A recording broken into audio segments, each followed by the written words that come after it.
どうもクロスロードラボです。今日はですね、響40年です。なんとですね、サントリーから響40年が日本でも正式に発売されるというニュースが、突然発表されました。10月2日に正式にパリで発表があったので、その時はセカンドチャンネルでね取り上げたんですけど、日本での発売の発表っていうのはなかったんですよね。だからどうなるかなっていう感じだったんですけど、日本でもちゃんと発売するようです。響はですね、サントリーの山崎蒸留所、白州蒸留所、そしてグレーン原酒を作っている知多蒸留所の原酒をブレンドしたジャパニーズブレンデッドウイスキーです。サントリーのラインナップの中では一応最高峰のね位置づけのシリーズになります。現在免税店を抜かせば定番品で4種類発売していて、最も熟成年数が長いのは響30年です。過去には限定で響35年が発売したこともあるんですけど、今回商品化された響の中では最も長い熟成年数じゃないかなと思います。もちろんこの年数表記っていうのは使われている原酒の最低熟成年数なので、今回も40年以上熟成された原酒が複数使われています。すでにね、日本向けの特設サイトも立ち上がっていて、日本語で商品説明とムービーも見ることができます。以前セカンドチャンネルを見てくださった方は内容わかると思いますが、話題性がある内容なので、今回はメインチャンネルでも解説したいと思います。それでは早速見ていきましょう。はい、それでは早速響40年について見ていきたいと思うんですけど、そもそもね、響っていうのは1989年にサントリー創業90周年を記念して発売したサントリー最高峰のプレミアムブレンデッドウイスキーなんですね。日本の繊細な味覚に合うウイスキー作りを追求し続けた創業者で初代マスターブレンダーの鳥居慎次郎さんの思いを継承して誕生した銘柄です。ちなみに去年はサントリーのウイスキー作り100周年っていうのをやってたんですけど、創業ではねもう125周年っていうことになります。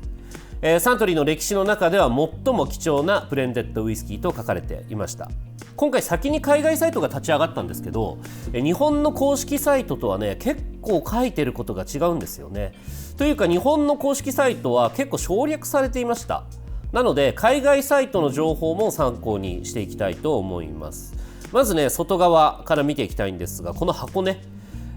こちらね12ヶ月を象徴した12面の木箱になっています。一月ごとに移り変わる季節のように桜、水なら、ハシバミ、カツラ、松、ブナなど異なる12種類の木を使っていて、木々の個性を一つの箱として仕上げているということです。この箱の周囲に描かれた春夏秋冬の草花も四季を巡りながら響40年が重ねてきた時を表現。箱を縛っている組紐は長い時を経て武具や装飾など用途を変えながら現代に受け継がれてきた伝統工芸。こちら日本人の縁を結ぶ、絆を結ぶといった心を表現するものとして愛されてきた文化でもあるということで、過去と未来を結びたいという響40年の思いを表しているそうです。続いてボトル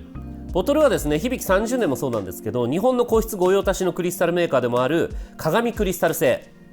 だと思います海外公式サイトにはねそう書いてあるんですけど、日本のサイトにはねその記述なかったんですよね。多分ね省略されてるだけだと思います。装飾に採用されたのは日本の伝統工芸でもある蒔絵です。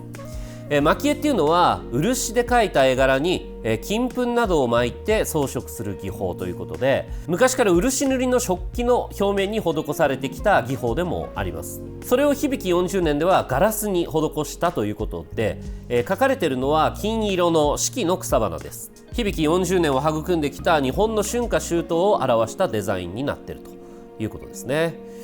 キャップ上部には白蝶貝のメダルがはめ込まれ、そこに蒔絵によって草花が描かれているということで、この貝を使った装飾のことを螺鈿というらしいんですけど、日本のサイトにはねその言葉自体載ってませんでしたね。そして肝心な中身です。中身はですね、今回サントリーでは珍しく響40年を構成する原酒の説明が結構細かくあったんですけど、日本のサイトではねここもかなり省略されてました。ここ一番重要だと思うんですけどね。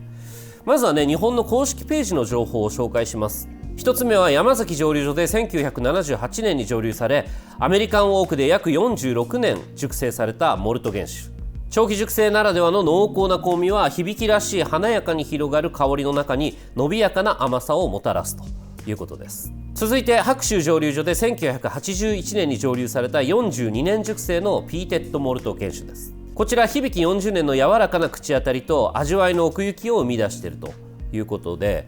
1981年なら43年かな、約43年かなと思ったんですけど、海外の公式サイトには42年というふうに書かれてました。そして知多蒸留所で1979年に蒸留された約45年熟成のグレン原酒、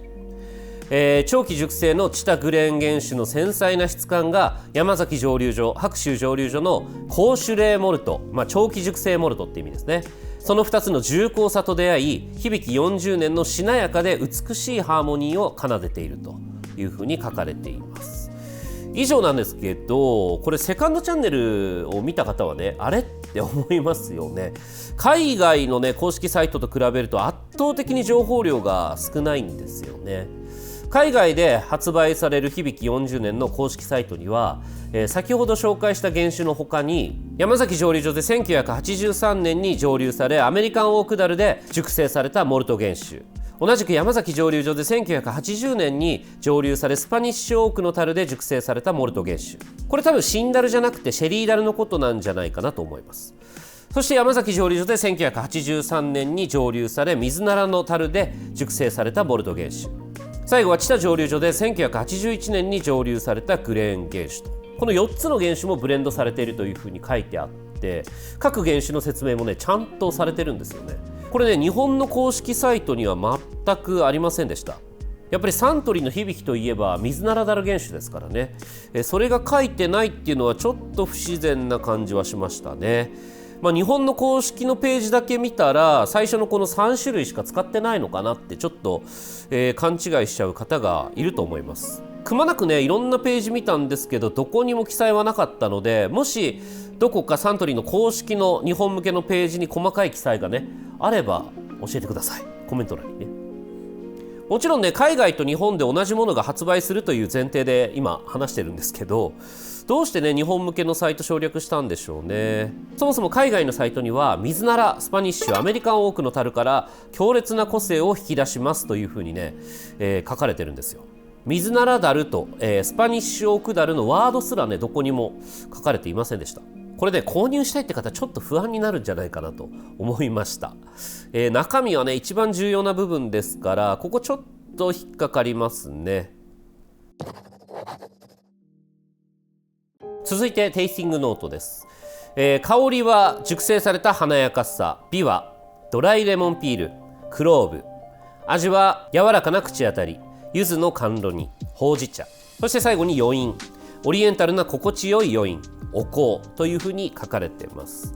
余韻を見てみると水ならだる原酒の特徴だと思いますので、ちゃんと水ならだる原酒が使われていると思います。同じものですよね絶対ね。ちなみにねテイスティングノートも海外向けは結構違ったのでちょっと比較してみましょう。こんな感じになってます。結構違いますよね。これそのままで良かったんじゃないかなと思いました。この響き40年のブレンドを担当したサントリーのチーフブレンダー福代真司さんのインタビュー記事を見てみると、大変な挑戦ではありましたが40年以上熟成されたユニークで特別なウイスキーを扱うことはかけがえのない経験でした。これらのウイスキーを製造した先代のマスターブレンダーや技術者が残した遺産に対する畏怖の念が湧いてきます。長期熟成原酒の複雑さと深みは時の経過を反映しており、これらの品質を尊重し高めることが私の責任でした。この味わいを実現するため幅広い選択肢の中からこの組み合わせを選びました。古い寺院や蔵の静けさ、それに伴うノスタルジックな温かさを想起させる味わい、長年磨き上げられたピュアな香りを人々に楽しんでもらいたいと書かれていました。発売日はですね2025年5月27日です。アルコール度数は 43%、 容量は 700ml、 日本での販売は限定100本になります。これ2020年に発売した山崎55年も同じ本数でしたね。そして一番気になるのは、価格ですよね。価格はね発表されているので、すでにもうニュースでね見た方も多いと思うんですが、価格の方は税込み440万円です。すごいですよね。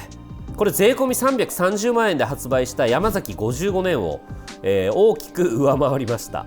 プラス110万円ですからね、すごいです。ただセカンドチャンネルでも言いましたけど、やっぱりね海外より日本の方が結構安くなりましたね。海外の、酒屋さんが予約受付をやってたところの参考価格を見ると、大体500万円以上でした。個人的にはね日本で発売するなら300万円台ぐらいかなとは思ったんですけど、予想よりはちょっと高かったです。それと海外の公式サイトでは世界に向けて400本限定発売というふうに書かれてたんですけど、その中の100本なのか日本はそれとは別の100本なのかちょっとそれはね分かりませんでした。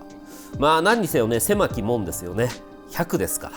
ただですね、こちら皆さんにチャンスがあります。購入方法はですね抽選になってます。